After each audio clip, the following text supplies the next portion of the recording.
Hey friends, with you Vishal. Are you watching RD Group of Management Training Academy?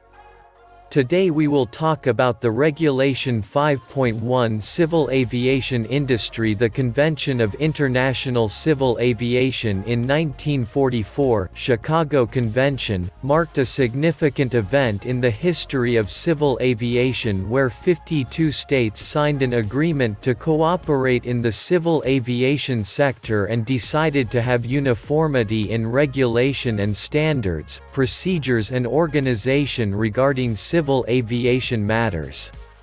As a consequence of this convention, ICAO was formed during 1947, ICAO 2011A. One of the main activities of ICAO is standardization of practices and procedures of matters related to aviation. This is achieved by the establishment of international standards and recommended practices published by ICAO, ICAO 2011b. Member states are obliged to respect and follow these standards and recommended practices, but there is no mechanism to enforce compliance by member states. Zoa Itundi, 2011. If any of the 190 contracting states, as of this date, is not able to follow the standards, or if they follow in a different form, it is required by them to notify these differences with ICAO, which are then circulated to all member states. However, ICAO does not have the mandate to enforce the implementation. Mishra, 2011. On the basis of the Chicago Convention and subsequent developments in the civil aviation sector, many international bodies and regulations were established from time to time in different countries. As the scope of this paper is limited to ground handling services and their regulation, the subsequent section gives a brief overview of the current ground handling regulation in USA, Europe, Australia and India.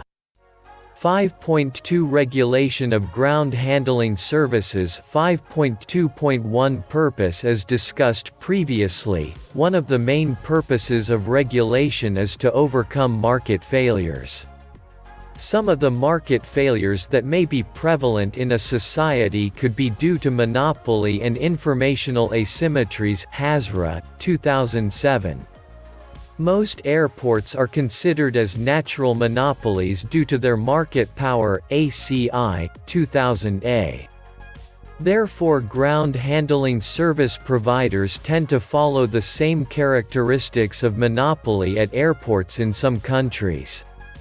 During the late 1990s, at some of the European airports, ground handling service related to passenger check-in and baggage handling was a monopoly. NEI, 2002.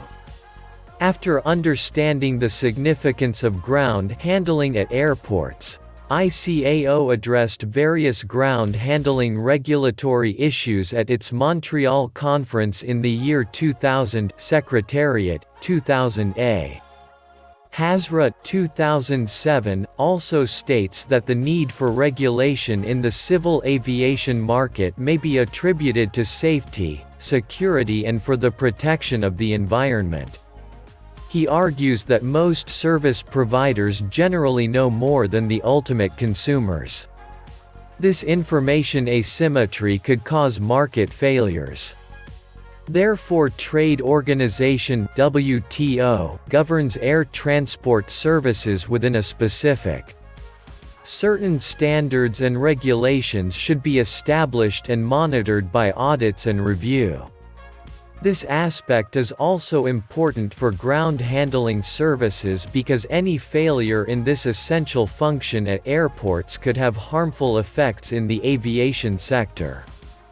5.2.2 Current regulatory framework. As ground handling activities are services performed at airports that are generally considered a monopoly, and have an impact on the safety and security of civil aviation operations, a degree of regulation is important for around handling functions as these are vital services offered for all airlines.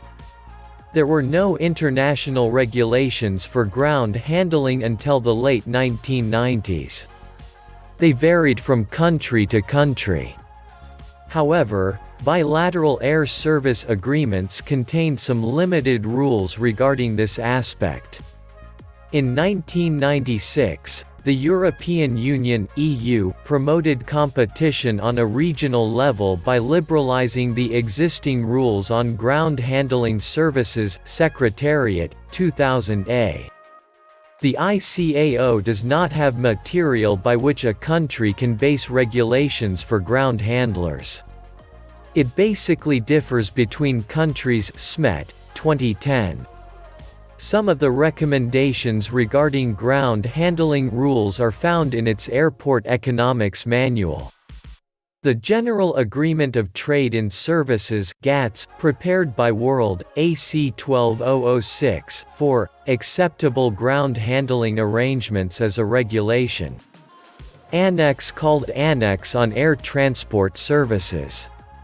Currently this annex is under its second review that commenced in September 2005, WTO, 2011.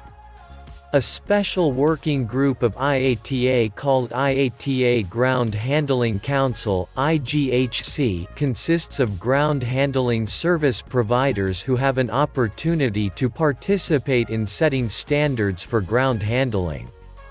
They have a couple of working groups who are currently developing policies and recommendations on certain ground handling topics. IATA's Airport Handling Manual was also prepared by IGHC IATA, 2011. Besides the above international organizations, each country has its own rules and regulations that govern ground handling activities.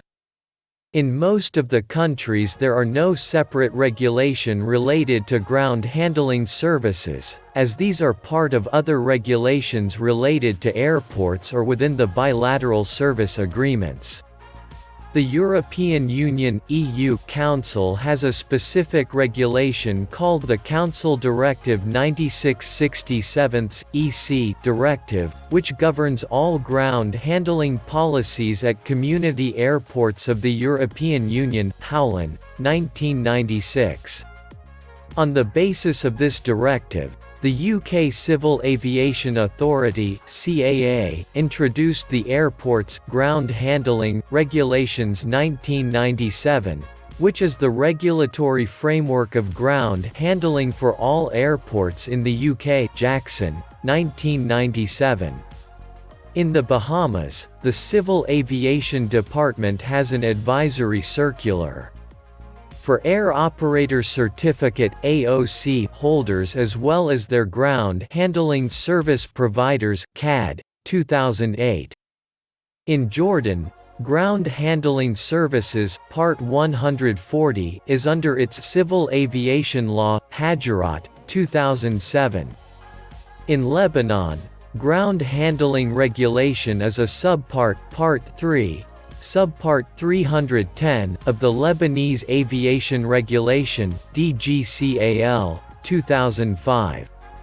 In India, the first ground handling regulation came into effect during the year 2000, and in September 2007 the Director General of Civil Aviation issued another regulation that covers the rules for granting permission for ground handling services at airports other than those belonging to Airports Authority of India (AAI), Gohan, 2007.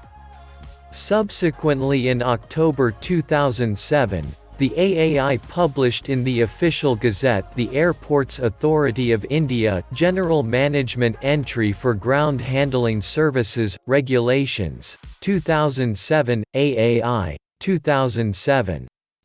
As ground handling services are one of the main functions carried at an airport, it is important to understand various regulatory mechanisms that operate within the airport environment. The subsequent section gives an overview of airport regulations and various economic regulations practiced at airports.